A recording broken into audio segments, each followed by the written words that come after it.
کی جو عورت ہے, آج کی جو لڑکی ہے وہ زیادہ امپاورڈ ہے. اس کے لیے اتنی مشکلات نہیں ہے, کیونکہ جیسے جیسے اویئرنیس آتی چلی جا رہی ہے, ہم جیسے لوگ نکلے, ہمارے جیسے کئی لوگ نکلے, تو وہ جو آگاہی اور شعور پیدا ہوتا جا رہا ہے, تو رکاوٹیں اور جو پریشانیاں ہیں, مشکلات ہیں, وہ کم ہوتی جا رہی ہیں, وہ بڑھ نہیں رہی ہیں. اچھا, اب امریکہ آئے ہیں آپ نے, یہاں پہ 1 سال گزارا اور بہت یہاں پہ مشہور بڑی یونیورسٹی ہے اسٹینفورڈ, اس میں آپ نے 1 سال آپ رہی, تو کیا یہاں پر آپ کا کیسا تجربہ رہا, کیا آپ نے سیکھا, اور یہاں پہ تو لوگ آ کے مستقل رہنا چاہتے ہیں, آپ کیوں واپس چلے گئے؟ بڑا انٹرسٹنگ سوال ہے, اور آج تک 4 سال کے بعد بھی مجھے یہ سننے کو ملتا ہے کہ یہ ڈیسیجن کیوں لیا تھا. اس کے پیچھے بہت ساری وجوہات تھیں. ایک تو یہ کہ سب سے بڑی زندگی کی اچیومنٹ اسٹینفورڈ میں جے ایس کے فیلو سلیکٹ ہو جانا, آؤٹ آف 85 کنٹریز مجھے سلیکٹ کیا گیا تھا. پھر میں نے اپنے پروجیکٹ پہ وہاں جا کے کام کیا, اینڈ جو ایکسپیرینس تھا, it was a life changing experience. وہ ہمارا جو زندگی کا دور رہا, ہمیں ایک خواب لگتا ہے, کیونکہ پوری دنیا سے 20 فیلو سلیکٹ ہوئے, اینڈ صرف ایک فیلو کے لیے فیلوشپ نہیں تھی, فیملی فیلوشپ تھی. پوری فیملی کے ساتھ جا کر سلیکن ویلی میں 1 سال تک رہنا, ایکسپیرینس بڑا زبردست تھا. بہت کچھ سیکھا, سیکھنے کے جو مواقع تھے کسی طور پر چھوڑنا نہیں چاہتی تھی. باقی فیلوز تو اور بھی بہت کچھ کام کر رہے ہوتے تھے, کلاسز میں اتنا انوالو نہیں ہوتے تھے, لیکن ایک میں واحد فیلو تھی جو چاہتی تھی کہ تمام کلاسز میں یہاں سے لے لوں, اسٹینفورڈ میں جو کچھ مل رہا ہے میں سب کچھ سیکھ کر چلی جاؤں پاکستان, کیونکہ مجھے واپس جانا ہے. تو وہ والا ایکسپیرینس بڑا زبردست رہا تھا. لیکن واپس آنے کا جو ڈیسیژن لیا, اس کے پیچھے بہت ساری وجوہات تھیں. سب سے پہلے تو فیملی سسٹم, کیونکہ میں ہمیشہ سے ایک بھرے پورے گھر کے اندر رہی, ماشاءاللہ سے 7 بہن بھائی. تو اس کے بعد پھر یہ تھا کہ جب میری شادی ہوئی تو جوائنٹ فیملی سسٹم میں ہی رہی ہوں, کیونکہ ہمارے یہاں ایک روایت ہے, رہتی ہیں ساری لڑکیاں جوائنٹ فیملی سسٹم میں. تو یہاں پر جب میں گھر والوں کے ساتھ رہ رہی تھی اور پھر میں بچوں کو لے کر وہاں پر چلی گئی, تو مجھے یہ لگا کہ جو تربیت ہماری ہوئی ہے شاید میں اپنے بچوں کی نہ کر سکوں, اور گھر والوں کو بہت زیادہ مس کرتی تھی. تو وہ ہوم سکنس بھی تھی, اور دوسرا یہ تھا کہ بچوں کو ان کے گرینڈ پیرنٹس سے الگ رکھنا. مجھے لگا کہ نئی کریئر اور یہ دوسرے اچھے ممالک میں جا کر رہنا, یہ سب کچھ ہو جاتا ہے, لیکن جو زندگی گزرتی ہے وہ اپنوں کے ساتھ ہی گزرتی ہے. تو وہ جو خوشی ہوتی ہے وہ کہیں نہیں مل سکتی. تو بس میرا خیال ہے کہ سب سے بڑا جو ہمارا فیصلہ تھا وہ یہی تھا کہ نئی زندگی اپنے لوگوں کے ساتھ گزارنی ہے. اور پھر دوسرا کریئر کے لحاظ سے یہ تھا کہ جو کام کر رہی تھی وہ وہاں کے لیے نہیں تھا. مجھے لگا کہ میں وہاں پر سیکھنے کے لیے گئی تھی, میں وہاں پر ایک پروجیکٹ کرنے کے لیے گئی تھی, اور جب میں نے وہ کر لیا کمپلیٹ, تو مجھے اس کی امپلیمنٹیشن تو پاکستان میں ہی آ کر کرنی ہے, وہ وہاں پر امپلیمنٹ ہو نہیں سکتا تھا. تو 2 چیزیں, ایک تو پرسنل لائف تھی, دوسرا یہ تھا کہ جو کریئر تھا وہ دونوں مجھے لگا کہ نہیں, مجھے پاکستان میں آ کر ہی کرنے ہیں. تو بس پاکستان واپس آ گئی. واپس آ کر پھر آپ نے وہ کیسے اسے امپلیمنٹ کیا, جو کچھ آپ نے وہاں سے سیکھا؟ آپ نے ایک ادارہ بنایا ہے یہ شاید صحافیوں کو تربیت وغیرہ فراہم کر رہا ہے, اس بارے میں بتائیں کیا نام ہے اس کا اور کیا آپ کام کر رہے ہیں؟ اسٹینفورڈ جب میں گئی تھی تو میرا پروجیکٹ تھا safety and security of journalist. وہاں پر جب میں نے اس پر کام کیا تو یہ ایک اسپیسیفک ٹاپک تھا جو کہ سیفٹی سے ریلیٹڈ تھا. اب جب میں یہاں پر واپس آئی تو میں نے پاکستان میں first time design thinking work shops یہاں پر متعارف کرائیں. ڈیزائن تھنکنگ تو پہلے بھی ہو رہی تھی, لیکن ڈیزائن تھنکنگ فار جرنلسٹ, اور وہ بھی سیفٹی اینڈ سیکیورٹی ایشوز کے ساتھ. تو یہاں پر میں نے جو ورک شاپس کرائیں کراچی پریس کلب کے ساتھ, پھر آئی بی اے میں یہاں پر ایک سینٹر اسٹیبلش ہوا, C E J, center of excellence in journalism. تو جس وقت میں اسٹینفورڈ میں تھی اس وقت میں نے سی ای جے کے بارے میں سنا تھا, اور مجھے بڑی خوشی تھی, اور میں نے یہ سوچا کہ جب میں واپس پاکستان جاؤں گی تو میں سی ای جے کے ساتھ کام ضرور کروں گی. اور میری خوش قسمتی کہ جب میں واپس آئی تو پہلی ورک شاپ جو میں نے آئی بی اے میں کرائی وہ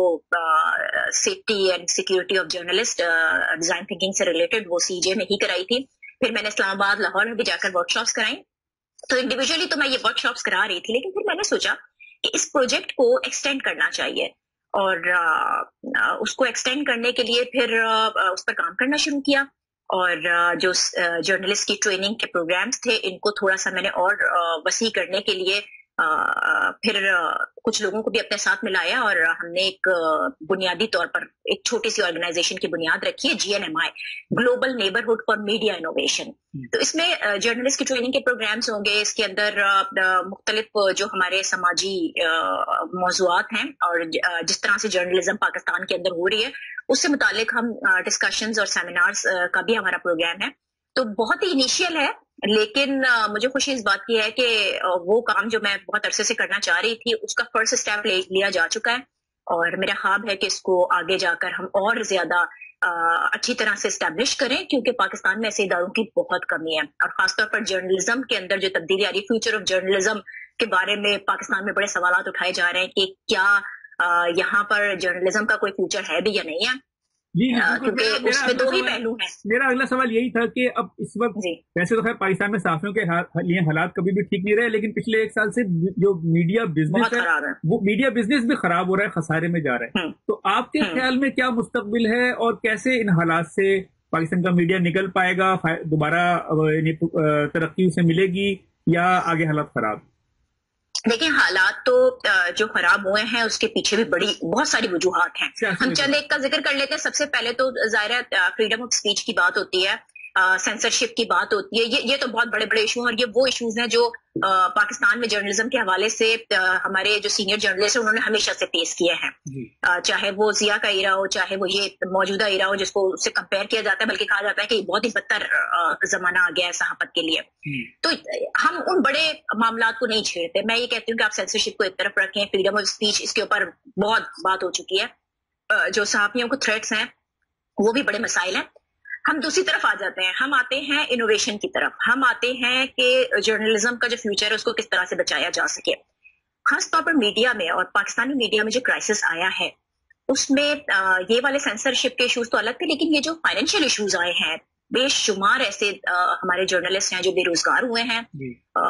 تمام جو میڈیا آرگنائزیشنز ہیں وہ نہ صرف یہ کہ جرنلسٹ کو فائر کر رہی ہیں، جو سیلریز ہیں ان کی وہ ڈیڈکٹ کر دی گئی ہیں، تو ہر طرح سے ہم نے دیکھا کہ یہ جو صحافی طبقہ ہے یہ مسلسل دباؤ کا شکار ہے۔ اب اس دباؤ سے نکلنے کے لیے کیا جانا تھا، ہمیں انوویشن کی طرف آنا تھا، ہمیں وہ ایونیوز تلاش کرنے تھے کہ جہاں پر جو نئے ٹرینڈز آ رہے ہیں ان کو فالو کیا جا سکے۔ تو جس طرح سے آپ نے گفتگو کے شروع میں مجھ سے یہ کہا تھا کہ یہ آپ جو کام ملتا گیا وہ کرتی چلی گئی یا خود اپنی مرضی سے کیا، تو خود اپنی مرضی سے اس سینس میں کیا کہ جس طرح سے زمانہ بدل رہا ہے اس طرح سے جرنلزم بھی بدل رہی ہے، تو اب یہ جو جرنلزم بدل رہی ہے جی تو یہ جو جرنلزم کے ٹرینڈز بدل رہے ہیں ہمیں ان کو بہت زیادہ اپنے ساتھ لے کر چلنا ہے، اور اس کے لیے بہت ضروری تھا کہ ڈیجیٹل جرنلزم کے آنے کی وجہ سے یہ جو ساری ہمارا پرنٹ میڈیا اور الیکٹرانک میڈیا کے اندر ہم نے دیکھا کہ کرائسس آیا ہے، تو جرنلسٹ کو اپنے آپ کو بدلنا پڑے گا، اور ہم نے دیکھا کہ بہت سارے جرنلسٹ نے یہ سب کچھ شروع بھی کر دیا۔ انٹرپرینورشپ بہت زیادہ ہے، اپنے ویڈیو بلاگنگ ہو گئی، اپنی ویب سائٹس ہو گئی، اس کے علاوہ بہت سارے ویب چینلز ہو گئے، وہ مارکیٹ کے اندر آ رہے ہیں، تو جو ریونیو جنریشن ہے اس کے نئے ذرائع تلاش کرنے پڑیں گے۔ میڈیا مالکان بھی یہی کر رہے ہیں اور جرنلسٹ کو بھی خود بخود یہ جو سٹیپ ہے یہ بہرحال لینا پڑے گا۔ تو میرا یہ خیال ہے کہ جو ٹرینڈز تبدیل ہو رہے ہیں اس کے ساتھ خود کو تبدیل کرنا پڑے گا، اور جو تبدیل نہیں کریں گے ظاہر ہے پھر وہ پیچھے رہ جائیں گے اور انہیں نقصان، وہ آبسلیٹ ہو جائیں گے۔ وہ تو ہم نے دیکھا ہے جیسے پہلے $1 ملین کی لوگ DSNG لیتے تھے، لیکن اب ایک آئی فون کے ذریعے وہ لائیو براڈ کاسٹ کر لیتے ہیں، بلکہ ظاہر ہم بھی اب اس کے پہ بیٹھ کے بات کر رہے ہیں، تو اسی لیے اچھا یہ بتائیں آپ ماشاءاللہ جی بولیں۔ اسی لیے یہ جو کٹ ڈاؤن ہو رہا ہے نا، میڈیا مالکان پوری شپس کو ختم کر رہے ہیں نیوز روم سے، اس کی جگہ وہ کسی ایک شخص کو یا کسی ایک ٹیکنالوجی کو لانا چاہتے ہیں، تو یہ ریونیو جنریشن کے ایک طریقے ہیں جو ماڈرن طریقے ہیں، وہ ویسٹرن ورلڈ میں بھی ہوتا رہا۔ آپ تو ظاہر امریکہ میں بیٹھے ہیں، آپ کو زیادہ اس بات کا ادراک ہوگا، تو وہاں پر جس طرح سے نیوز آرگنائزیشنز نے اپنے آپ کو تبدیل کیا ہے، یہاں پر بھی وہی سلسلہ جاری ہے۔ اچھا مجھے بس یہ آخر میں ایک سوال آپ کی ذاتی مصروفیات کے بارے میں، ظاہر آپ ماشاءاللہ شادی شدہ ہیں، آپ نے بتایا خاندان، سسرال، بچے، شوہر بھی آپ کے میڈیا میں، گھر دفتر میں بھی وقت دینا ہے، گھر پہ بھی وقت دینا ہے، پھر آپ نے ایک یہ ادارہ بنا لیا ٹریننگ کا، پھر مجھے یاد ہے 2-3 سال پہلے میں نے بھی اور آپ نے بھی ایک ساتھ ہی ایم فل میں PhD کے لیے داخلہ لیا تھا، میں تو آ گیا ہوں، تو وہ یہ اتنے سارے کاموں میں کہاں آپ کو لج گئی، یہ کیسے وقت نکالتی ہیں سب کے لیے؟ خود ہی نکل آتا ہے، بس ایک کریز ہے، شوق ہے، خواب ہے، اور جتنے خواب دیکھے اللہ کا شکر ہے، اس کی تعبیر کے لیے ہمیشہ کوشش کی ہے۔ کچھ ہوتا ہے، کچھ نہیں ہوتا، لیکن بہت کچھ ہو جاتا ہے۔ تو مجھے یہ ہے کہ میں خواب دیکھنا نہیں چھوڑتی کبھی، تو جہاں میں نے اپنے آپ کو آن اسکرین رکھا، جہاں میں نے ٹریننگز کے لیے اپنی آرگنائزیشن کی بنیاد رکھی، ایم فل کے لیے میں گئی اور میرا MS تو کمپلیٹ ہو چکا ہے، ریسرچ باقی ہے، لیکن مصروفیات بہت زیادہ ہے، تو کہیں نہ کہیں سے ٹائم نکال کر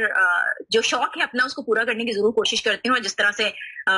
ہماری یہ جو گفتگو سٹارٹ ہوئی اس سے پہلے ہماری جو بات ہو رہی تھی کہ نیند کے اوپر کمپرومائز نہیں کرتی، تو پوری نیند لیتی ہوں اور ایک نئے جذبے کے ساتھ، نئی انرجی کے ساتھ نئے کام پر لگ جاتی ہوں. ٹھیک ہے ناجیہ، بہت شکریہ، بہت اچھا لگا آپ سے بات کر کے اور آپ کے بارے میں جان کے، اور میرا خیال ہے کہ آپ کے بے شمار لاکھوں فین ہیں، وہ بھی یہ گفتگو سن کے بہت خوش ہوں گے. آپ سے پھر رابطہ کریں گے اور آپ کی مزید جو کامیابیاں حاصل کریں گے ان کے بارے میں جاننے کی کوشش کریں گے. بہت شکریہ. بہت شکریہ، بہت شکریہ. اللہ حافظ.